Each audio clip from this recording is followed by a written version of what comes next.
జనవరి 2. మీరు క్రీస్తు కవచములో భాగము. దేవుడే స్వయముగా నీ యుద్ధమును లిఖించి తన సొంత కుమారుణ్ణి నీ రక్షణకర్తగా నియమించెను. హెబ్రీయులకు రాసిన పత్రిక 2:10. నీకివ్వబడిన ఆదేశం లేదా పిలుపు దైవికమైనది అనే జ్ఞానము లేదా గ్రహింపు కలిగి నీవు గొప్ప బలమును ప్రోత్సాహమును పొందాలి. దేవుడే స్వయముగా నీ యుద్ధమును లిఖించి తన సొంత కుమారుణ్ణి నీ రక్షణకర్తగా నియమించెను. హెబ్రీయులకు రాసిన పత్రిక 2:10. ఆయన నిన్ను యుద్ధక్షేత్రమునకు ధైర్యంతో నడిపించి అక్కడ నుండి ఘనతతో తెచ్చును. ఆయన నీ కోసము జీవించి మరణించెను. ఆయన జీవించి నీతో చనిపోయెను. తన సైనికుల ఎడల ఆయన చూపెడి కరుణా కటాక్షము అసమానమైనది.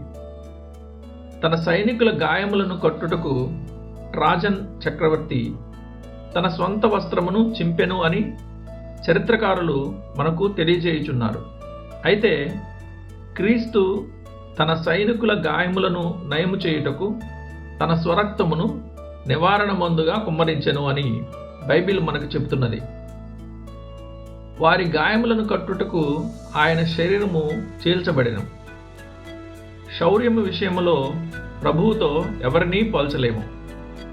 తనకు విరోధముగా నరకము యొక్క ద్వేషము మరియు పరలోకము యొక్క న్యాయము ప్రత్యక్షమైనప్పుడు కూడా ఆయన ఎన్నడూ ప్రమాదము నుండి తన శిరస్సును తిప్పలేదు. తనకు సంభవింపబోవునవన్నీ ఎరిగిన వాడై ఆయన వారి యొద్దకు వెళ్ళి, మీరెవరిని వెతుకుచున్నారు అని అడిగెను. యోహాను సువార్త 18:4. అపవాది ఆయనను జయించలేకపోయెను. మన రక్షకుడు ఎన్నడూ యుద్ధములో ఓడలేదు. ఆయన తన ప్రాణమును కోల్పోయినప్పుడు కూడా ఓడిపోలేదు. తాను కొల్లగొట్టిన దానిని తన జయకరమైన ఆరోహణ రథములో పరలోకమునకు కొనిపోయి విజయమును సంపాదించుకొనెను. అక్కడ పరిశుద్ధులు మరియు దూతల యొక్క చెప్పనశక్యమైన సంతోషమునకు దారితీసేలా ఆయన వాటిని బహిర్గతముగా ప్రదర్శించుచున్నాడు.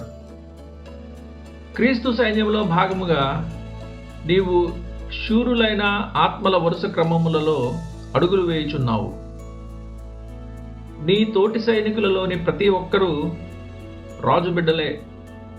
వారిలో కొందరు నీవలే ప్రతి వైపున శ్రమలతో శోధనలతో ముట్టడి చేయబడి యుద్ధరంగము మధ్యలో ఉన్నారు. ఇతరులైతే విశ్వాస విషయంలో అనేక దాడులను, నిరాకరణలను, ఎగతాళులను ఎదుర్కొనిన తరువాత విజేతల వలె పరలోకం యొక్క గోడ మీద ఇదివరకే నిలబడి ఉన్నారు. అక్కడ నుండి వారు క్రిందికి తొంగి చూసి భూమి మీదున్న తమ సహసభ్యులను తమ వెనుకే కొండ మీదికి అడుగులు వేయమని మనవి చేయుచున్నారు. వారి మొర ఇదే: మరణించేంత వరకు పోరాడుడి. పట్టణము మా సొంతమైనట్లుగానే మీ సొంతమవును. కొన్ని దినముల పోరాటమునకు జీతముగా నీకు పరలోక మహిమ బహుమానముగా ఇవ్వబడును. ఒక్క క్షణకాలపు ఈ దివ్యమైన సంతోషము నీ కన్నీళ్లను తుడిచి నీ గాయములన్నిటినీ నయము చేసి నీ శాశ్వత విజయ సంతోషముతో పోరాటం యొక్క వాడిని చెరిపివేయును.